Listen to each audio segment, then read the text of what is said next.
So lots of people are saying Yu-Gi-Oh is more affordable now than it ever was, ever. And I'm looking to test that theory. Here I have 2 boxes of the Legendary Collection 2026 decks. Got them for less than 50 bucks off of Target. And here's the thing.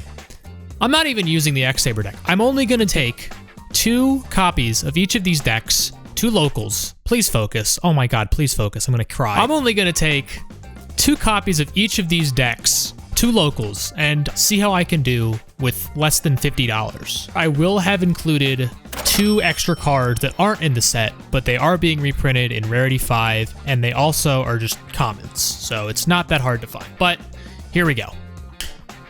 And here we have the deck. I have all of the cards that are from the structure deck, and I have a playset of Radiant Typhoon Vision, excuse the glare, and a Mystical Space Typhoon. Again, that card's gonna be reprinted in Rarity 5 along, I think, with Mystical Space Typhoon as an alt art. So this stuff's really accessible.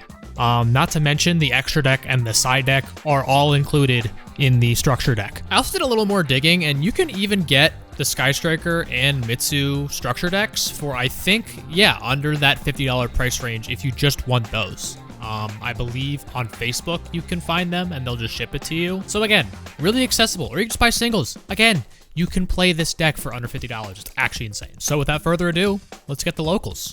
I roll good? Yep. It's 6. Well, that's $50. Main piece? Yeah. Yeah.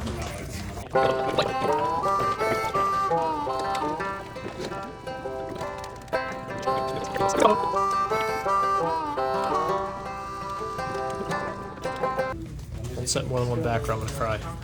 Oh, I'm set. So the first issue that popped up to me just immediately is that you don't have any mulch armies that you can use to kind of lower the ceiling of your opponent's end boards. So you're typically going to be trying to break full end boards. You can, but it's going to be a little harder than maybe, you know, just throwing down a mulch army and hoping it doesn't get ashed, and then kind of forcing your opponent to lower the ceiling of their end board to make it easier at least to break it. No, dude! I drew it off Cupsy too. Oh, you suck. I think I just lose. So this time I'm going first, and I do realize that I do end up cheating with the Sky Striker Ace Zero thing. Again, he read the card as well. I know now for next time, but basically the main gist of this deck is to get a bunch of cards, get a bunch of draws, set a bunch of back row, have Futsu and some interaction, and then pass turn. This typically is enough against most decks, and here it does seem to be the case as well. I was like, damn, you said 3, I'm said 4. I need to think about my sets. You're good. Oh my God. Set 5. Just make sure all these are relevant. Pass. Red. Target. That's not very nice. So here I kind of just let him go with Cupsy and all that. I probably could have negated it, but I just wanted to get him, have him at least get a little deeper so I could at least get more value after the Murakumo. He ends up placing a Croaky, which is interesting. I try using MST on the Croaky. He tries to bounce it back with Surprise and also get it off of the Marshmallow summon at the end. I do end up negating the Surprise with the Trap, and I am able to search off the Futsu because I do have Magatama still in my deck. But thankfully I do have Forbidden Droplet. So I just kind of lock him out, and then I can blow up his board with Murakumo, and that should typically be wraps, and it is. And finally we have game 3. So I'm going second again, so he gets to make his full board. Spell cancel it? Can't even do that. I'm sending. I am technically this spell. Oh, fuck! I could have sent Invader. I lose, dude! I have Draw Called Bot too. Oh, fun. And Ash. Basically what he told me is that he drew Cookie and then everything that you could possibly want for non-engine. Another thing I do end up forgetting is that he does have Diabells, which does actually really cook my deck, so I do have to commit all of my quick play spells into the board as quickly as possible. I probably could have went target the SP to at least negate its effect and then Droplet the Caesar. I also probably could have just sent one with Droplet, which would have been also fine, because now without 2 targets, I can't resolve Droplet whatsoever, so I'd at least be able to negate the Cupsy way, which then cuts off a lot of interaction. There's just a lot of sequencing that I definitely messed up. This is another reason why recording your gameplay is good. It's just because you can look back and kind of just see what you did wrong. Draw was definitely like a minor issue in this game. It definitely felt a lot worse than just him telling me that he had it. I went into this local just not being scared of draw, because I'm like, hey, if I get drawn, I'm losing anyways. Unfortunately, it does end up happening all 3 matches. Funny enough, most of what happens still probably ends up happening anyways, so I'm not really too salty about it. I guess another tangent back onto recording gameplay. Like, I honestly think people should be doing this more. It's actually really easy to set up and really fun to do.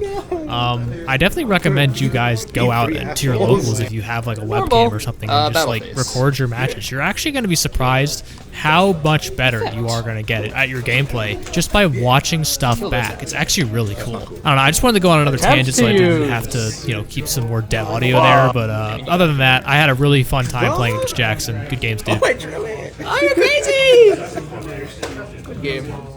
So for game 2, I play against Orcust Azamina. My opponent ends up interrupting me pretty well. He ashes my prayers, and then he imperms my Sky Striker H0, which isn't very good. I also open Rose, which sucks. I have to use that and go to Shizuku and then pass. And then once I try to interrupt the Deception, he just has another Ash for the 0, so we just end up going game 2. Game 2 ends up going fine. He doesn't have enough engine to push through my end board there. But then game 3, since I'm not playing any Charmies or anything, he ends up making enough Omni Negates with the engine that he has to beat any board breakers that I have. I'm able to kind of push through, but not enough where I would be able to meaningfully put myself in a position to win, so that's wraps from there. And then match 3, I play against the guy's Red Eyes deck. Game 1, I'm able to make just basically full Mitsu board, have no problem interrupting and beating them there. Game 2 is a little more back and forth. He sets up the Red Eyes Metalmorph Dragon, which is an Omni Negate. He negates the first thing I play though, so I'm able to just kind of play through the rest of it. But on the crackback, he does have Dragoon, and I only have one card that can potentially ever out that, and that's Lemnis Gate. So I kind of have to force the negate out and then dig through my deck for Lemnis Gate and then non-target bounce the card. But we were able to get there after that.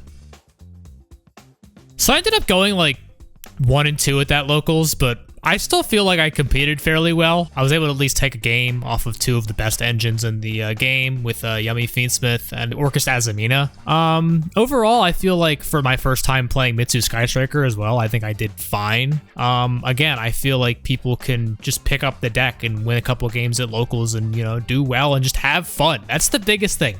You gotta have fun playing Yu-Gi-Oh! And Mitsu Sky Striker is a perfect deck for you to just have fun, play Yu-Gi-Oh! on a nice budget, and I definitely think it can compete. I mean, I've seen people like Triff. I've seen, I think Shunping also got like top 4 at like a remote regional, just like doing one of the structure deck. I don't know how the hell he did that, but he's crazy. But just again, Yu-Gi-Oh! Is in such a good spot right now in terms of at least budget play. You can get $50, put it towards a deck, and actually be able to compete against some of the best decks in the game and have fun while doing it. So definitely highly recommend you guys pick up the legendary modern decks. I said it right this time. This isn't sponsored or anything. I just really love this game, and I hope that I can at least spread some of my findings and at least kind of show you guys, hey, you can play Yu-Gi-Oh! Too. It's not too hard, at least with this deck.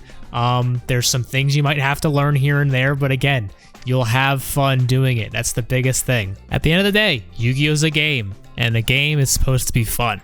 And if you're still trying to get into the game, I have a bunch of other just like locals gameplay videos that you guys can watch. I have a bunch of other deck profiles as well. I think they've gotten at least slightly better over the years. I'm just kind of getting back to doing this. So, to answer the question, can you use $50 to compete in Yu-Gi-Oh? Yes, you can.